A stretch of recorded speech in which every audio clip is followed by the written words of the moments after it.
નમસ્કાર દર્શક મિત્રો, આજના એક નવા વિડીયોમાં તમારું સ્વાગત કરીએ છીએ। દર્શક મિત્રો, વરસાદને લઈને વાત કરીએ તો ગુજરાતની અંદર સૌથી મોટી આગાહી વરસાદમાં લઈને કરવામાં આવી છે। ત્યારે ભરૂચની અંદર વરસાદના કારણે નદીઓ ચેકડેમો તોડી નાખ્યા છે, નદીઓના પુલ તોડી નાખ્યા છે। આ દર્શક મિત્રો, ભરૂચ છે તેના આજુબાજુ પંથકમાં ખૂબ અતિ ભારે વરસાદ પડ્યો તેમ કહેવાય કે વાદળ ફાટ્યું તેમ કહેવાય। દર્શક મિત્રો, હમણાં ટૂંક સમયમાં તમને આગળ આખા વિડીયા बतावुं जेमां पशुपालन वाहनों अने नदीना एटला बधा पूर आवी गया कि भरूचनी अंदर 5 થી 8 सेमी इंच वरसाद पड़ी गयो छे। तमे दर्शक मित्रों आ विडियो खास जोजो। अत्यारे भरूच एवुं ज ते बधे थई रह्युं, कारण के भरूचनी अंदर छे ने दर्शक मित्रों वादळ फाट्युं छे ने खूब ज अति भारे वरसाद पड्यो होय तमे विडियोमां जोई शको छो। हमणां ते दर्शक मित्रों तमने आगळ बधा विडिया बताववाना, खास आ विडिया जोवो। पहेला चेनलने सब्सक्राइब करी जो, आ विडियोने लाइक करजो अने कॉमेंट करजो तमे कया जिल्लामांथी छो।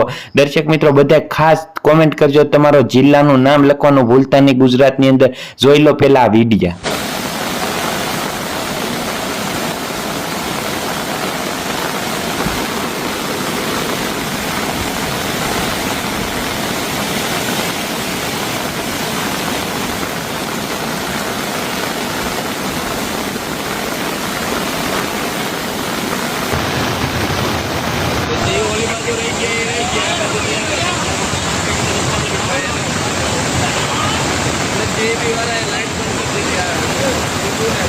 पेलो भाई शू करवा आवतो है आम गंगानगर में आवे पेलो भाई शू करवा आवतो है आम हवे एने के नाही जशे अंदर